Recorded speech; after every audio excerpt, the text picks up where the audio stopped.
Okay, got three handguns out here. Smith & Wesson Model 686 357 Magnum, Smith & Wesson Model 19 38 Special, Smith & Wesson Model 66 357 Magnum. I've got all the sights set so they're parallel with the bore height-wise, and hopefully they're all set windage-wise. I got two loads in 38 Special cartridges. One is a 125 grain load going about 930. One is a 158 grain load going about 830. Gonna take some shots at 25 yards.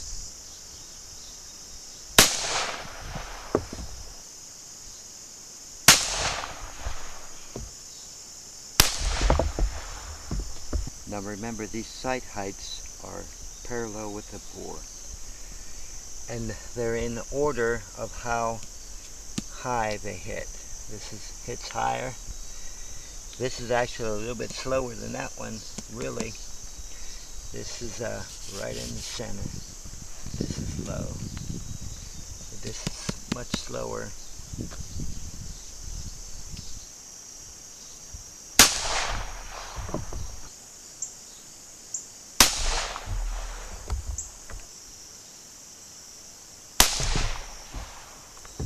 Okay, now with these targets, they're laid out in the height, and this is higher again. This is in the center. This was lower last time, and now this is lower. And these are pretty close. You know, they're pretty close. And this is much higher. I think this is just a flyer. Now to compare each individual pistol with the bullets they were shooting, this is about 1 7/8 inch higher than these. This is about 3 1/4 inches higher, and this is about 3 inches higher.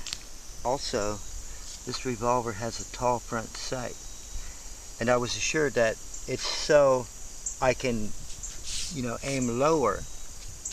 So, you know, if I'm trying to hit something and I can't hit it because it's too high, I put the tall sight on, it aims it lower, now I can hit it. But this is like 1.5 inches high, whereas I'm 4 inches high here. So why do they rip me off? This gun has more dwell time, so it raises the point of impact more than this. So why do they do that? Did they want to rip me off? I think I know why. Because this is a hunting pistol. Let's try them 158 grains at 100 yards. I'll record it from 150.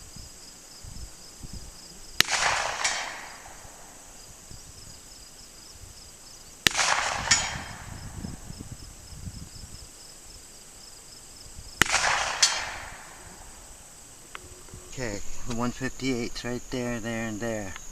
I'm aiming right here.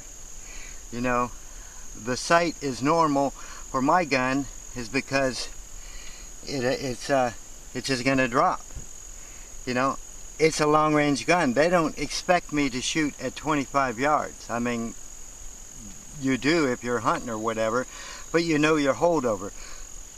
With the little snub nose, they expect you to shoot that at 7 yards, and most people are a little bit too anal about that, and they want to hit exactly where they're pointing. So, you know, instead of just using a hold under or 6-o'clock hold or what have you, you know, they need to buy a great big front sight. So you don't have a tall sight on your snub nose gun because it kicks hard and throws the bullets real high.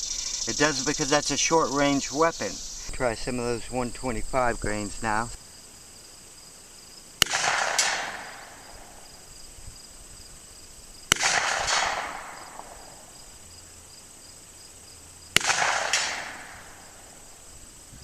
That last one left, or right, the other left.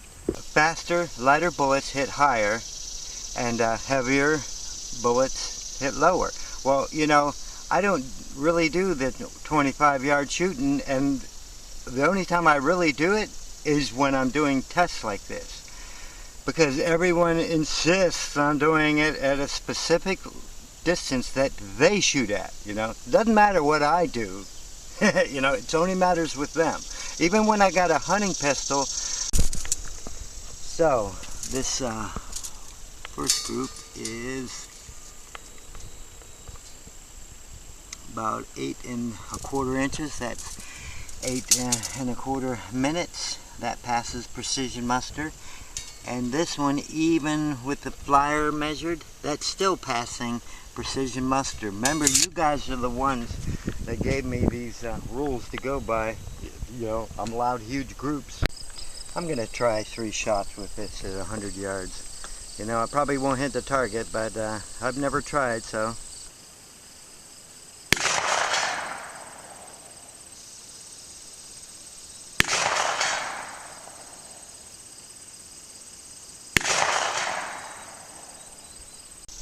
I got 2 hits. I got one here and there, and then the other one went right below it. Ooh, I did hit it. It's hit right there. Just barely nipped it. Excellent. I got 3 hits with the snub nose. I would also like to mention these aren't anemic cartridges or whatever. I am aiming right at that neck and it's dropping 8 inches. You know, basically 7 inches for the one group and about 5 inches for the other. So, you know, the anemic thing isn't going to work. And besides, you're going to say, well, you got to use 357 and there's a... No, if I go transonic, I'm not going to have shit for groups. That's the whole reason behind the transonic videos, even the trick transonic video.